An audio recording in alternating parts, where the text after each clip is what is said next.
کل یعنی آنے والے روز مریم نواز صاحبہ کی پیشی تھی، نیب لاہور نے انہیں طلب کیا ہوا تھا، پھر اچانک ہی ایسا ہوا کہ نیب لاہور نے کہا کہ نہیں اب یہ پیشی کینسل کی جاتی ہے۔ یہ ظاہر ہے نیب کا فیصلہ تھا، میں اس پہ تو آپ کی رائے نہیں لینا چاہتا، لیکن جو قابل غور چیز ہے کہ مریم نواز کی پیشی کے موقع پر رینجرز طلب کی گئی تھی۔ یہ سیاسی ورکر جو پی ڈی ایم والے ہیں، ان کے لیے فوج کی وردی میں ملبوس رینجرز کو طلب کرنا، آپ لوگ اتنے خطرناک ہیں کیا؟ چونکہ بات صاحب دیکھیں جی، یہ تو ایک فیصلہ پی ڈی ایم کا تھا، اور پھر پی ڈی ایم کی قیادت نے اپنے باقی جو ان کے political parties P D M کا حصہ ہیں ان کے سربراہوں سے بات کی، اور یہ ڈیسائیڈ ہوا کہ پی ڈی ایم کے ساتھی جو ہیں، جو پولیٹیکل پارٹیز کے ورکرز ہیں، وہ مریم صاحبہ کے ساتھ اظہار یکجہتی کرتے ہوئے وہاں جائیں گی، اور رینجرز کو ڈپیوٹ کرنا میں نہیں سمجھتا ہوں کہ یہ کانسٹیٹیوشنل رائٹ ہے، right of association, right of expression, یہ تو گارنٹیڈ فنڈامنٹل رائٹس ہیں، اور اس پہ ہاں کوئی انروللی بات ہو پھر تو ٹھیک ہے وہ میجر دیں، لیکن یہ ان کو ویسے ہی اپریہنشن ہے کہ کوئی انروللی موب ہوگا، وہ تو اظہار یکجہتی کے لیے ان کے ساتھ جا رہے ہیں پی ڈی ایم کی پارٹیز کے ورکر، تو میں نہیں سمجھتا ہوں کہ یہ ان کو کیوں اتنے زیادہ اپریہنشن ہیں۔ شیخ رشید احمد نے بڑی زبردست بات کی، وہ طاقت حکومت کو دکھانے کے لیے نہیں ہے، بلکہ وہ پیپلز پارٹی کو اپنی پاور دکھانا چاہ رہی ہیں، اور اس لیے پیپلز پارٹی نے فیصلہ کیا کہ وہ بھی ریلی کے ساتھ شامل ہو جائیں گے۔ شیخ رشید کی پالیٹکس کو آپ مجھ سے بہتر سمجھ سکتے ہیں، کو ون مین پارٹی کے وہ کہتے ہیں، اور کتنا اس کی بیسز ہے، پبلک کا یہ اسٹرینتھ ہے، اگر وہ ان کو دوسرے لوگوں کی سپورٹ حاصل نہ ہو، جو مقتدر حلقے ہوں یا دیگر سیاسی جماعتیں، وہ تو اسمبلی میں نہیں پہنچ سکتے۔ وہ 2008 کا الیکشن آپ کے سامنے ہے، کس بری طرح وہ ہارے تھے۔ 2002 کا کہتے تھے اب دونوں سیٹیں جیتے ہیں،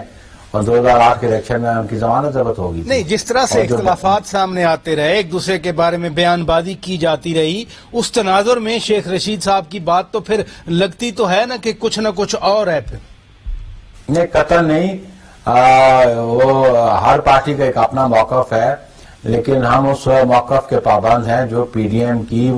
کنسنسس سے جو لائے عمل تیار ہو۔ باقی پولیٹیکل پارٹیز ہم اپنا بیانیہ بھی ہو سکتا ہے، لیکن ایک جس بات پہ ہم متفق ہیں وہ موجودہ حکمرانوں کو گھر بھیجنے پہ، اس پہ اسٹریٹجی میں ڈفرنس بھی ہو سکتا ہے، لیکن اس اسٹریٹجی کے ہم پابند ہیں جو پی ڈی ایم کی قیادت سربراہ اجلاس پہ فیصلہ کرتی ہے۔ تو وہ شیخ رشید صاحب اپنی مارکیٹ بڑھانے کے لیے ایسی گفتگو کرتے رہتے ہیں۔ فواد چودھری صاحب بھی، وہ بھی وفاقی وزیر ہیں، چلیں وہ تو پی ٹی آئی کے ہیں، وہ کہہ رہے ہیں کہ اب بلاول بھٹو زرداری نے اپنا امام تبدیل کر لیا ہے، اب وہ مولانا فضل الرحمان کی بجائے سراج الحق صاحب کو اپنا امام تسلیم کر چکے ہیں۔ پراچا صاحب، آپ مجھ سے کیوں کمنٹ ان لوگوں کے بارے میں لینا چاہتے ہیں جو سیاسی مسافر ہوں، سیاسی یتیم ہوں، کبھی ایک کے پاس، کبھی دوسرے کے پاس، کبھی تیسرے کے پاس؟ تو میں اس کو اپنی ڈگنیٹی کے خلاف سمجھتا ہوں کہ ایسے لوگوں کے بارے میں گفتگو نہیں، ایک ڈیولپمنٹ ہوتی ہے نا، ملاقاتیں ہوتی ہیں، پھر ان سے مدد بھی مانگی جاتی ہے، اور اس پر تو ظاہر ہے that's a different issue. Paracha صاحب، میں ساتھ تھا جب ہم سراج الحق صاحب کے پاس گئے تھے، ان کی والدہ کی فاتح خانی کے لیے گئے تھے، اور کیونکہ چیئرمین پہلے وہاں دیر میں جا نہیں سکے، اسلام آباد میں جا نہیں سکتے، ہمارا ایک پورا ڈیلیگیشن گیا تھا، اور اس کو اس قسم کی گفتگو سے منسوب کرنا یہ وہ مناسب بات نہیں ہے۔ سیاست کرو تو مہذب طریقے سے کرو۔